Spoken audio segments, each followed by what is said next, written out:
Hi friends, welcome to மூன்று முடிச்சு promo. இன்றைக்கி நம்ம மூன்று முடிச்சு சீரியலில் என்ன விறுவிறுப்பான விஷயம் அப்படின்னு பார்க்கறதுக்கு முன்னாடி நம்ம சேனலை சப்ஸ்கிரைப் பண்ணலை அப்படின்னா மறக்காமல் சப்ஸ்கிரைப் பண்ணிக்கோங்க. இப்போ வாங்க அந்த விறுவிறுப்பான விஷயம் என்ன அப்படின்னு சொல்லிட்டு நம்ம பார்த்துடலாம்.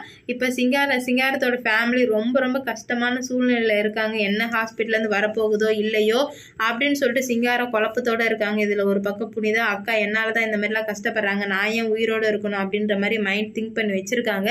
சரி என்ன சொல்கிறாங்க அப்படின்னு சொல்லிட்டு பார்ப்பறதுக்காக தான் எல்லாருமே வெயிட் பண்ணாங்க. ஆனால் கடைசியில் வந்துட்டு அதான் சுந்தரவெளி வச்ச ஆள் தோப்புக்காரன் ஃபோன் பண்ணி இந்த மாதிரி அந்த ஹாஸ்பிட்டலில் உள்ளவனுக்கு ஃபோன் போட்டு நீ எப்படியாச்சும் அவனை கொன்னுடணும் அப்படின்னு சொன்னதுனால அவன் கொன்னுட்டான்.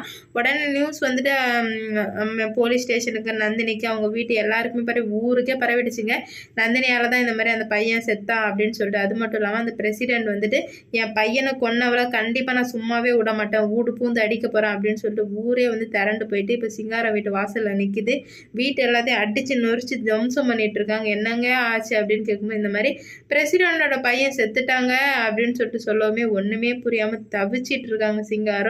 ஐயோ போச்சே, எல்லாமே போச்சே, இதுக்கு மேலே என்ன நடக்கக்கூடாதுன்னு இருந்துச்சு, எல்லாமே நடந்துச்சு, என் பிள்ளை ஜெயிலில் போகிறாளே அப்படின்னு சொல்லிட்டு எல்லாருக்கிட்டையும் மன்னிப்பு கேட்குறாங்க. தயவு செஞ்சு எங்களை எதுவும் பண்ணிடாதீங்க, 2 பொண்ணு வச்சுருக்கேன் அப்படின்னு சொல்லிட்டு கெஞ்சவுமே ஊருக்காரவங்க எல்லாம் உங்களை எதுவும் பண்ண மாட்டேன், அந்த நந்தினி என்ன பண்ண போகிறா அப்படின்னு சொல்லிட்டு ஊர் மொத்தமே வந்து நந்தினி பக்கம் திரும்பிடுச்சு. ஏன்னா நந்தினி தான் கொலை பண்ணாங்க அப்படின்னு சொல்லிட்டு சிங்காரத்துக்கு கையும் வரல காலும் வரல. என்னடா இது என்னோட பிள்ளைய வந்துட்டு இந்த மாதிரி பண்ணுறாங்களே, கடவுளே உனக்குலாம் கண்ணு இல்லையா அப்படின்னு சொல்லிட்டு கேட்கும்போது சூர்யா சார் அங்கே வர்றாரு. வந்ததுமே வந்துட்டு என்னாச்சு, ஏன் என்ன ஊருக்காரவங்க என்ன பண்ணாங்க அப்படின்னு கேட்கும்போது இந்த மாதிரி வந்தாங்க வீட்டை அடித்து நொறுக்கிறதுக்காக அப்படின்னு சொல்லிட்டு சொல்லவுமே நம்ம சூர்யா சாருக்கு கோவம் வந்துடுது.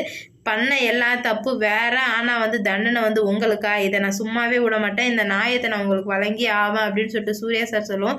என்ன சார் சொல்கிறீங்க சின்னையா, நீங்கள் சொல்கிறதெல்லாம் உண்மையா அப்படின்னு சொல்லிட்டு சிங்காரம் கேட்கும்போது ஆமாதான், நந்தினி வந்துட்டு இந்த கொலையை பண்ணவே இல்லை, யார் பண்ணாங்கன்னு எனக்கு நல்லாவே தெரிஞ்சிடுச்சு, நான் அதை நிரூபிக்கிறேன், நீங்கள் கொஞ்சம் அமைதியாக இருங்க அப்படின்னு சொல்லவும் உடனே வந்துட்டு ஹாஸ்பிட்டலுக்கு போகிறாங்க. ஹாஸ்பிட்டல் போனதுமே சிசிடிவி ஃபுட்டேஜ் எடுங்க அப்படின்னு சொல்லிட்டு டாக்டர் வந்து டாக்டர்கிட்ட கேட்கும். டாக்டர் வந்து உடனே வந்து காமிக்கிறாங்க. அப்போ தான் ஒரு உண்மை தெரியுது. என்னென்னா இந்த மாதிரி ஒரு ஆள் வந்துட்டு அந்த பையனோட மூச்சில் உள்ள அந்த இது எல்லாத்தையும் கழட்டி போடும் தான் அவனுக்கு மூச்சு திணறல் ஏற்பட்டு செத்து போனான் அப்படின்ற ஒரு உண்மையே தெரிய வருது. உடனே வந்து அவனை போயிட்டு விசாரித்தா இந்த மாதிரி எல்லாத்துக்கும் காரணம் அந்த தோட்டக்காரன் தான் அப்படின்ற எல்லா உண்மையுமே சொல்கிறாங்க. அது மட்டும் இல்லாமல் சொன்னது மட்டும் இல்லாமல் இவங்க அம்மாவும் தான் காரணம் அப்படின்னு சொல்லவுமே சூர்யா சாருக்கு செம்ம ஷாக் ஆகிடுச்சு.